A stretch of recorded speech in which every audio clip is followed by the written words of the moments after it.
Hello, my lovelies, amazings, beautifuls, wonderfuls, and beloveds.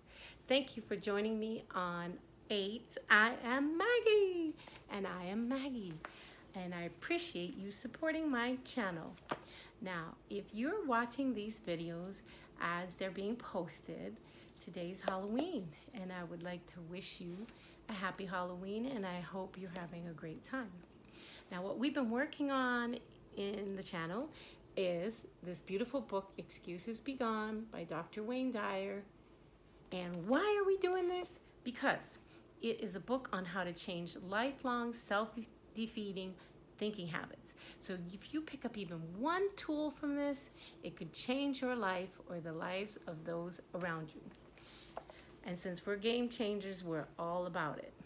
So on that note, be a game changer with me and press like, subscribe, and leave your positive comments. I so look forward to hearing from you. And let me know what you're doing on this happy Halloween. Okay, so we're going to pick up where we left off. We are in part 2, chapter 7. Part 2, chapter 7, the fourth principle, contemplation. And we'll pick up where we left off. Okay, ready? Contemplation and attraction. The excuses you tend to rely on probably include some ideas that you've contemplated throughout your life to date. Yes, even thinking it will be difficult, I can't afford it, or I don't deserve it, all doesn't resonate, is engaging in what Aristotle called the highest form of activity. The more you ponder the impossibility of having your desires show up, complain about life's unfairness, and get upset about what continues to manifest, the more those very things define your reality. That's because whatever you focus on invariably shows up in your life. So be it what you want or what you don't want. So if you're always thinking or talking about what's wrong with your life, then you're attracting exactly what you don't desire. And in Neville Goddard's work, he has a wonderful example where Elmer O'Locker, you can go look this up on his channel, but his grandfather was his student. And basically, Neville would get them together and say, you know, I want you to go home, and while you're falling to sleep, imagine that you are climbing a ladder. But then he had them write, like in their wallet and everywhere, I will not climb a ladder, I will not climb a ladder, and see what happens. And basically, everyone manifested a ladder to climb up. And before they even knew it, they were up the ladder. So anyway, the point that Dyer is making here is that if you're pushing back on it, you're still pulling it towards you. You're still magnetizing that which you don't want into your life. So choosing an excuses be gone approach means you absolutely refuse to participate in the self-defeating rhythm that I just touched on. You learn to move into a new realm where your thoughts are viewed as potential realities, and it's your sacred duty to contemplate only that which originates from your authentic self. This is something you can begin to work on right away. So remember, we're going to move into the field of possibility. So infinite possibilities flash across the screen of your mind. Infinite possibilities, or all things are possible. All things are possible. We're going to tap into that field first. Well, hopefully, period. But sometimes when we are like moving up the spectrum, we take every little incremental improvement and we run with it. Okay, going back. I learned a long time ago from one of my mentors, Abraham Maslow, that self-actualizing people never use their minds to think about what they don't wish to attract. Did you get that? Self-actualizing people never use their minds to think about what they don't wish to attract. They don't worry about an illness getting worse, an absence of funding, a downturn to the economy affecting them, a negative outcome in the business venture, their children getting into trouble, and so on. They don't give it, whatever you focus on expands. So they're not letting the negativity have their attention and focus and empowering it with it, because we're actually giving our power away when we do that. So these minds focus on the conditions they wish to produce. Then the lucky break, the right people or circumstances or the synchronistic opportunity somehow presents itself as a result of their contemplation. We all become what we think about. So it's pretty important to pay attention to those thoughts. We all become what we think about, so think great things. And I've also been posting the short and sweeties. They're, quick affirmations from Louise Hay about our beautiful bodies. So sometimes those short and sweeties might just pick your day up. And keep in mind that Aldous Huxley once noted, contemplation is that condition of alert passivity in which the soul lays itself down to the divine ground within and without, the immanent and transcendent Godhead.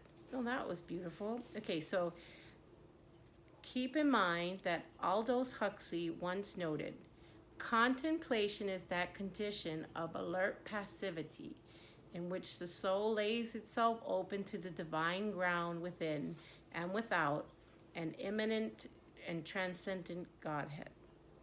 It is as if by thinking about what you desire, you release a zillion little invisible yet alert worker bees who guide you in the action of creation. So rather than being focused on a lame excuse, you use your mind to align with the all-knowing, transcendent Godhead. And when you use your mind in this way, miracles begin to show up, right? All right. Okay, moving on. This makes me think about something that recently happened to my daughter, Serena. After graduating from the University of Miami, she and her friend Lauren were excited about getting a television show focusing on healthy eating, cooking, and generally living geared towards their age group. They could all easily imagine Serena and Lauren hosting the show, and they went so far as to write a proposal and practice presenting the idea in a TV format. Unfortunately, they didn't seem to be able to find the right person or agency to represent them. I asked Serena to contemplate herself surrounded by what she and Lauren wanted to attract, and to discard excuses such as, will it be difficult, it never happened before, it's too big, or I'm too young. I reminded her to keep contemplating because that's the highest form of activity. Neither of us anticipated the way this would work out, but to understand, you first need a little bit of history. About 15 years ago, my daughter's best friend, Jessie Gold, and her family spent an evening with us in our summer apartment on Maui. That night, 7-year-old Serena had the entire gathering in tears one moment and laughing hysterically the next as she entertained us with her natural acting ability. Jessie's father, Harry, even wrote an agreement saying in effect that when Serena came to Los Angeles to become an actress, he'd like to represent her. He signed this spirit of the moment contract and gave it to my wife, who kept it unbeknownst to Serena all those years. Yes. Ooh, give me chicken skin. Back to the present. A decade and a half passed, and I was running late for a meeting to Burbank to discuss a television show with some producers. The traffic was heavy. I had difficulty finding a parking spot, and it felt as if nothing was going right with respecting to the timing of this appointment. As I finally entered the lobby of the building where the meeting was to take place, the elevator door began to close as I approached. Thankfully, however, someone held it open. I breathed in a sigh of relief, and I headed to my meeting on the 14th floor, and that's when I noticed that Harry Gold, who happened to be one of the top talent agents of the West Coast, was a person who was holding the elevator door open to me. Go, Harry Gold! All right, although we hadn't seen each other in years, Harry insisted that I stop to say hello to Jessie, who was working part-time in a restaurant in the same building while she pursued her career. So the thing I'm just thinking is, like, when we get in alignment with Source, all these wonderful synchronistic events start to happen that could only happen when we are in that synchronicity with source. And as Wayne Dyer is calling it, contemplation. So whatever you call it, let's get in the zone. Tap that sector. We all hugged and laughed and marveled at the set of circumstances that brought Harry and me together at that moment in the elevator. And when I called Serena's mom later, she pulled out the little contract written in just some 15 years ago. By contemplating herself surrounded by the conditions she wished to attract, so Neville Goddard would say, the feeling is key and the wish is fulfilled, you are going to assume. I believe that my daughter created an alignment that caused me to arrive late for the appointment at precisely the right moment. That Harry could hold the elevator for me. Coincidence? Maybe, but what a beautiful coincidence. So many things had to appear to go wrong in order for all this to manifest. Serena has now been able to welcome an opportunity for producing her television show with representation for her idea by someone who agreed to do so in writing when she was 7 years old. Guys, you never know who you're having dinner with. Someone who was as close to her as her own family was when she was a little girl. So there are writing scripts saying, be careful, how you host someone because they could be, you may not be aware there are angels in your midst. I'm just saying, like, every single person that you encounter is blessed and favored by the universe. And so if we're staying in that higher vibrational energy frequency vibration, we're going to just start attracting like a magnet quickly the things that we are wanting to manifest. And of course, we want to keep them higher order values.